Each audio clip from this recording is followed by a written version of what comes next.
Assalamualaikum. This is Asma Jamal Khan here presenting you drugs for epilepsy. Epileptic seizures के दो reason हो सकते हैं, एक ग्लूटामेट एक्टिविटी का बढ़ जाना या तो गाबा एक्टिविटी का बहुत हद तक कम हो जाना। ये ग्लूटामेट एक्टिविटी कैसे होती है, आइए मैकेनिज्म देखते हैं। रेड न्यूरॉन ग्लूटामिनर्जिक न्यूरॉन है। यहाँ सबसे पहले सोडियम चैनल से सोडियम का इन्फ्लक्स होता है जिसकी वजह से डीपोलराइजेशन की स्टेट जनरेट होती है। इसके बाद कैल्शियम इन्फ्लक्स होता है। कैल्शियम सिनेप्टिक वेसिकल पर प्रोटीन से बाइंड होकर ग्लूटामेट को रिलीज़ करवाता है। ग्लूटामेट NMDA रिसेप्टर या AMPA रिसेप्टर से बाइंड होकर पोस्ट सिनेप्टिक न्यूरॉन में कैल्शियम और सोडियम का इन्फ्लक्स करवाता है। इससे एक्शन पोटेंशियल जनरेट होता है और इंक्रीज होता है। इसी वजह से ही सीजर भी इंक्रीज होते रहते हैं। पर्पल कलर का न्यूरॉन गाबामिनर्जिक न्यूरॉन है। यहाँ से गाबा रिलीज होकर अपने रिसेप्टर से बाइंड होता है जिसकी वजह से क्लोराइड इन्फ्लक्स होता है। ऐसे डीपोलराइजेशन की स्टेट हाइपरपोलराइजेशन की तरफ मूव हो जाती है। रिमेनिंग गाबा रीअपटेक हो जाता है और अपने न्यूरॉन के अंदर गाबा ट्रांसअमाइनेज एंजाइम के जरिए मेटाबोलाइज हो जाता है। हमने ये जाना कि increase in glutamate activity is the reason for increase in seizures and also the decrease in GABA activity is increase in seizures। अब सवाल उठता है कि इन सीजर्स को कैसे कंट्रोल किया जाए। इसका जवाब है एंटी एपिलेप्टिक ड्रग्स। ये कुछ एंटी एपिलेप्टिक ड्रग्स आपको ब्रांड नेम और अपनी पैकेजिंग के साथ दिखाई दे रही है। एंटी एपिलेप्टिक ड्रग्स को क्लासिफाई करने के लिए दो रास्ते हैं, एक मैकेनिज्म ऑफ एक्शन और दूसरा टाइप ऑफ सीजर। अभी देखते हैं according to mechanism of action. एक मैकेनिज्म है गाबा एक्टिविटी को इंक्रीज कराना और दूसरा मैकेनिज्म है ग्लूटामेट एक्टिविटी को डिक्रीज करवाना। पहले देख लेते हैं ग्लूटामेट एक्टिविटी को डिक्रीज कैसे करेंगे। तो कुछ एंटी एपिलेप्टिक ड्रग्स हमारे पास मौजूद है जिनमें शामिल है sodium channel blocker, calcium channel blocker, NMDA receptor blocker, synaptic vesicle 2A binders. Sodium channel blocker में आ जाती हैं phenytoin, carbamazepine, lamotrigine, zonisamide, valproic acid, phenobarbital. Calcium channel blocker में आ जाती हैं ethosuximide, valproic acid, gabapentin, pregabalin. NMDA receptor blocker में आ जाती हैं felbamate, topiramate. Synaptic vesicle 2A binder में आ जाती है लेविटायरासेटाम। अब देखते हैं कौन सी AEDs गाबा एक्टिविटी को इंक्रीज करवाती हैं। गाबा की एक्टिविटी को बढ़ाने के लिए गाबा रिसेप्टर एगोनिस्ट मौजूद है जिनमें आ जाती हैं बेंजोडाइजेपिन और बार्बिचुरेट्स। अगर गाबा ही अवेलेबल नहीं है तो हम गाबापेंटीन दे सकते हैं, that will serve as analogue for GABA. इसके अलावा गाबा के रीअपटेक को रोकने के लिए हमारे पास मौजूद है गाबा ट्रांसपोर्टर इनहिबिटर जिसमें आ जाता है विगाबैट्रिन, वेल्प्रोइक एसिड। लास्ट हमारे पास बचा है गाबा ट्रांसअमाइनेज को इनहिबिट करने के लिए टिगाबाइन। ये 5 एंटी कन्वर्सेंट ड्रग्स है जो कि ब्रॉड स्पेक्ट्रम एक्टिविटी प्रोवाइड करती है। इनमें आ जाती है टोपिरामेड, फेल्बामेड, वेल्प्रोइक्स, ऑक्सकार्बाजिपाइन एंड जोनिसामाइड। अब बात करते हैं मशहूर AED वेल्प्रोइक एसिड की। ये सोडियम चैनल भी ब्लॉक करती है, कैल्शियम चैनल को भी, गाबा ट्रांसअमाइनेज को भी ब्लॉक करती है। It has broad activity against seizure, therefore it is effective for focal seizures, primary generalise seizures.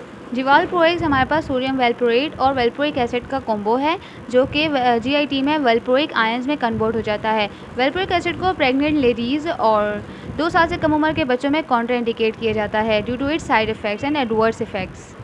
वेल्प्रोइक acid के एडवर्स इफेक्ट में आ जाता है weight gain, alopecia, tremors, carnitine deficiency and irreversible hepatic necrosis. इसी वजह से ही इसको 2 साल से कम उम्र के बच्चों में मना किया गया। It is a drug of choice for absent seizures, general tonic clonic seizures, myoclonic seizure and other seizures. इसके साइड इफेक्ट में शामिल है acute pancreatitis, hyper ammonaemia and should gradually be stopped.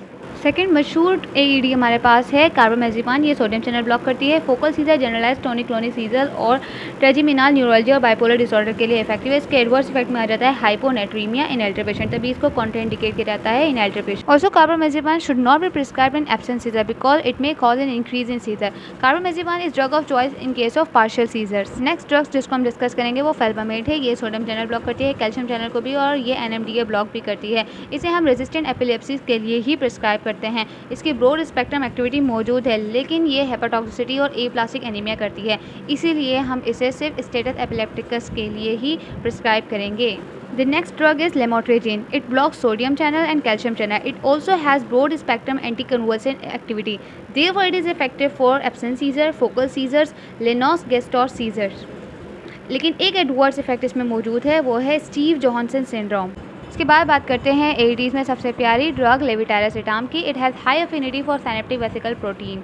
It is orally well absorbed, few to no drug interaction, और इसके side effect में सिर्फ आ जाता है मूड अल्टरेशन या गुस्सा वगैरह आ जाना, जो कि हम एंग्जियोलाइटिक ड्रग से कवर कर सकते हैं।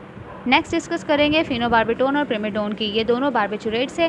These enhance the GABA activity as GABA mimetic and also as GABA facilitatory properties. इसलिए ये इफेक्टिव हैं जनरलाइज टोनिक क्लोजिंग सीजर्स और पार्शियल सीजर्स के लिए, लेकिन इंटरमीडिएट प्रोफाइलिया में इनको कॉन्ट्राइंडिकेट किया जाता है। These drugs can cause the paradoxical excitation in some patients. Phenobarbitone is drug of choice for GTCS in infants but can cause hyperkinesia in older children. Status epilepticus के treatment में अगर दूसरे agents fail हो जाते हैं तो ही हम elders में फेनोबार्बिटल को प्रिस्क्राइब करेंगे। नेक्स्ट हमारे पास बेंजोडाइज़ेपिन है, जिनमें डायजेपाम, क्लोनाजेपाम, लोराजेपाम और क्लोबाजेपाम आ जाते हैं। ये एक्यूट सीजर्स के लिए इफेक्टिव है, इसलिए हम इन्हें IV पे इमरजेंसी कंडीशन में ही प्रोवाइड करते हैं। The drug of choice for status epilepticus is lorazepam. In case अगर पेशेंट को बहुत कन्वल्सिव मूवमेंट है और हमसे IV नहीं दे सकते, ना ही ओरली एडमिनिस्टर कर सकते हैं, तो हम डायजेपाम रेक्टल जेल यूज़ करते हैं। यहाँ तक AEDs की बात रही according to the mechanism of action. अब देखते हैं according to the type of seizures कौन कौन सी AEDs अवेलेबल हैं। नेक्स्ट हमारे पास आ जाती है tonic clonic and partial seizures, जिसमें आ जाती है carbamazepine, lamotrigine, phenytoin and valproic acid. For absent seizures हमारे पास मौजूद है क्लोनाजेपाम, इथोसेक्सामाइड। इथोसेक्सामाइड 2 साल से कम उम्र के बच्चों में एब्सेंट सीजर्स के लिए इफेक्टिव है। वेल्प्रोइक एसिड हमारे पास 2 साल से कम उम्र बच्चों के लिए नहीं है, 2 साल से ज़्यादा उम्र के बच्चों के लिए है। मायोक्लोनिक सीजर्स के लिए है क्लोनाजेपाम, लेमोट्रिजिन, वेल्प्रोइक एसिड। बैकअप और इंजेक्टिव ड्रग्स, मतलब कि बाकी ड्रग्स अगर काम नहीं कर रहे हो तो आप इनसे रिप्लेस कर सकते हैं। उनमें आती है फेल्बामेट, लेविटारासेटाम, ETC। इस चार्ट में वेल्प्रोस, लेमोट्रिजिन, लेविटारासेटाम, फेल्बामेट और कार्बामेज़ेपाम का कंपैरिजन शो किया जा रहा है, जिसमें इनका mechanism of action, route of administration, the clinical application और एडवर्स इफेक्ट डिस्कस किए गए हैं। Let's see a quick difference between the phenytoin and fosphenytoin. Phenytoin हमारे पास एक्चुअल प्रोडक्ट है, फॉस्फेनेटोइन हमारे पास उसी की प्रोडक्ट है जो कि ब्लड में जाकर फेनेटोइन में ही कन्वर्ट हो जाती है। फेनेटोइन को हम IM में नहीं दे सकते क्योंकि ये टिश्यू डैमेज और नेक्रोसिस कॉज करती है। फॉस्फेनेटोइन को हम IM भी दे सकते हैं और IV भी दे सकते हैं। अब देखते हैं थेरेपी प्लान कैसे जाती है। सबसे पहले हमने डायग्नोस करना है कौन सा टाइप ऑफ सीजर है, एज ऑफ पेशेंट मालूम होनी चाहिए। पहले एंटी एपिलेप्टिक ड्रग से शुरू करेंगे। अगर सीजर परसिस्ट करते हैं या कोई एडवर्स इफेक्ट अपीयर होते हैं तो हम सेकंड एंटी एपिलेप्टिक ड्रग की तरफ जाएंगे। मगर पहली वाली एंटी एपिलेप्टिक ड्रग को स्लोली टाइट्रेट डाउन करते रहेंगे, उसकी डोसेस को स्लोली कम करते रहेंगे और सेकंड की डोज को बढ़ाते रहेंगे। अगर तब भी सीजर परसिस्ट करते हैं या एडवर्स इफेक्ट आते हैं तब हम थर्ड एंटी एपिलेप्टिक ड्रग की तरफ जाएंगे, पिछली वाली को डिक्रीज करते हुए। लेकिन इस दफ़ा हम कॉम्बिनेशन भी दे सकते हैं। The last option is the vessel stimulator. बेंजोडाइज़ेपिन, barbiturates और प्रोपोफोल कार्डियक और रेस्पिरेटरी डिस्ट्रेस कॉज करती हैं। नेक्स्ट एडवर्स इफेक्ट जो हम डिस्कस कर रहे हैं वो है स्टीव जॉनसन सिंड्रोम रैश। ये रैश किसी ड्रग इंटरेक्शन की वजह से ही कॉज होता है। ये ड्रग्स हैं इथोसेक्सामाइड, लेमोट्रिजिन और कार्बामेज़ेपाइन, जो कि ये रैश कॉज कर देती हैं as an adverse effect. Valproic acid, carbamazepine और फेल्बामेट हेपाटॉक्सिक हैं। साइटोक्रोम P450 हमारी बॉडी में ड्रग मॉलिक्यूल्स को ब्रेक डाउन करता है। इसकी एक्टिविटी की इन्हांस करने वालों में कार्बामेज़ेपाइन, फेनेटोइन और बार्बिचुरेट्स आ जाती हैं और इसकी एक्टिविटी को डिक्रीज करने में वेल्प्रोइक एसिड शामिल हैं। वेल्प्रोइक एसिड, फेनेटोइन और कार्बामेज़ेपाइन से टेराटोजेनिक एडवर्स इफेक्ट अपीयर होते हैं, इसलिए खास तौर पर वेल्प्रोइक एसिड को प्रेगनेंसी में कॉन्ट्राइंडिकेट किया जाता है due to its teratogenicity. These are specific adverse effect. Valproic acid से पेनक्राइटिस, कार्बामेज़ेपाइन ओवर कार्बामेज़ेपाइन से हाइपोनेट्रीमिया, इसलिए इन्हें एल्डर पेशेंट में कॉन्ट्राइंडिकेट किया जाता है। फेनेटोइन, फॉस्फेनेटोइन से जिंजिवल हाइपरप्लेजिया, वीकर से विजन लॉस होता है। टोपिरामेट से मेटाबॉलिक एसिडोसिस, किडनी स्टोन्स होते हैं। अब देखते हैं फोकल सीजर्स के लिए लाइन ऑफ थेरेपी। पहली लाइन ऑफ थेरेपी में हम ले सकते हैं कार्बामेज़ेपाइन, ऑक्स कार्बामेज़ेपाइन, लेविटारासेटाम, लेमोट्रिजिन या फेनोबार्बिटल। अगर इनमें से सीजर्स कंट्रोल नहीं हो रहे या एडवर्स इफेक्ट अपीयर होता है तो हम लोकोसेमाइड, प्रीगैबलिन, जोनिसामाइड और गाबापेंटिन में से कोई ड्रग चूज़ कर सकते हैं। अगर तब भी सीजर परसिस्ट करते हैं या कोई एडवर्स इफेक्ट शो होता है तो हम डिवाल्प्रोएस, गाबापेंटिन, फेनेटोइन, टिगाबाइन और कार्बामेज़ेपाइन की तरफ आएंगे। Looking for drugs for absent seizures.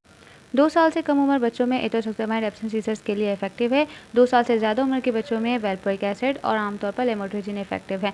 अगर तब भी सीजर्स कंट्रोल नहीं होते या कोई एडवर्स इफेक्ट होता है तो हम डिवाल्प्रोएस देंगे। थर्ड लाइन ऑफ थेरेपी के लिए लेविटारासेटाम, टोपिरामेट और जोनिसामाइड इफेक्टिव हैं। Anti epileptic drugs for myoclonic seizures. First line of therapy में है डिवाल्प्रोएस और लेविटारासेटाम।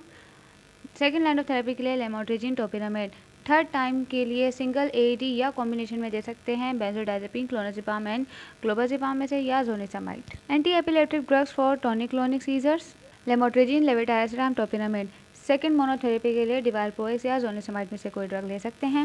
Drugs for status epilepticus. Status epilepticus ऐसी कंडीशन होती है जिसमें पेशेंट अपना कॉन्शियस रिगेन नहीं करता और फिर से कन्वर्सिव मूवमेंट में चला जाता है। तो इतने शदीद सीजर्स को कंट्रोल करने के लिए जो ड्रग्स हमारे पास अवेलेबल है उनमें शामिल है बेंजोडाइज़ेपिन, फॉस्फेनेटोइन या बार्बिचुरेट्स। एपिलेप्सी सिंड्रोम में बात करते हैं बेनाइन रोलैंडी की। इसके लिए जो ड्रग्स अवेलेबल हैं उनमें शामिल है गाबापेंटिन, लेमोट्रिजिन, कार्बामेज़ेपाइन, लेविटायरासिटाम या divalproex oxcarbazepine. Epilepsy syndrome infantile spasm के लिए जो ड्रग्स हैं उनमें है कॉर्टिकोट्रोपिन, विगाबैट्रिन, बेंजोडायज़ेपीन, डिवाल्पोएज, टोपिरामाइड, लेमोट्रिजिन या जोनिसमाइड। नेक्स्ट एपिलेप्सी सिंड्रोम लेनोस-गेस्टोट, जिसको हम रिफ्रैक्टरी एपिलेप्सी भी कहते हैं। इसके लिए जो ड्रग्स मौजूद हैं उनमें अवेलेबल हैं डिवाल्पोएज, लेमोट्रिजिन, टोपिरामाइड या लेविटायरासिटाम, विगाबैट्रिन, जोनिसमाइड। थर्ड लाइन ऑफ थेरेपी के लिए बेंजोडायज़ेपीन या फेल्बामेड। फेल्बामेड हमारे पास एप्लास्टिक एनीमिया करता था, ये रिस्की है, इसलिए हम इसको थर्ड लाइन के लिए दे रहे हैं। Let we discuss anti epileptic drugs during the pregnancy.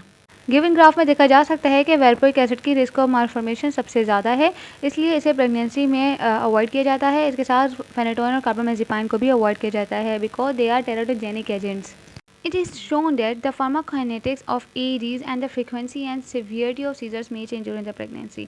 तो रिवाल्पोएज और बार्बिटरेट्स को तो कम्प्लीटली कॉन्ट्राइंडिकेट किया जाता है, साथ ही साथ फॉलिक एसिड की हाई डोसेज भी रिकमेंडेड होती हैं। Complete line of therapy in a form of chart represent किया जा रहा है। देखिए, एपिलेप्सी कोई ऐसी बीमारी नहीं है जो आपको ज़िंदगी में कुछ भी अचीव करने से रोके। हमारे सामने एग्जांपल है अल्फ्रेड नोबेल की। इन्हें एपिलेप्सी थी, मगर ये अपने टाइम के बेहतरीन केमिस्ट, बेहतरीन इंजीनियर हैं and also he invented the dynamite. अब हम देखते हैं सर आइजैक न्यूटन के बारे में। इन्हें भी एपिलेप्सी थी, लेकिन इस एपिलेप्सी में ही रहते हुए इन्होंने रिफ्रैक्टिंग टेलीस्कोप इन्वेंट किया, बिहेवियर ऑफ लाइट को स्टडी किया, laws of gravitation and laws of physics दिए और ये अपने टाइम के जीनियस फिजिसिस्ट ठहराए गए। पाकिस्तान के मशहूर फिलांथ्रोपिस्ट अब्दुल सत्तार ईदी को भी मिर्गी थी। अपनी मिर्गी के बारे में वो कहते हैं, I have epilepsy since the last 50 years. I take medicines regularly and my epilepsy is totally under control. It does not deter me from doing any social work. National epilepsy centre के board पर लिखा है, epilepsy काबिल इलाज तिबी मर्ज है, ये जिन, भूत या गायबाना असरात की वजह नहीं। ये स्टेटमेंट इस बात की निशानदेही करता है कि एपिलेप्सी का इलाज डंडे वाले बाबा के पास नहीं बल्कि ड्रग वाले बाबा के पास है। लास्ट में एक इम्पॉर्टेंट मैसेज है, in a world where you can be anything, please be kind because kindness cost nothing.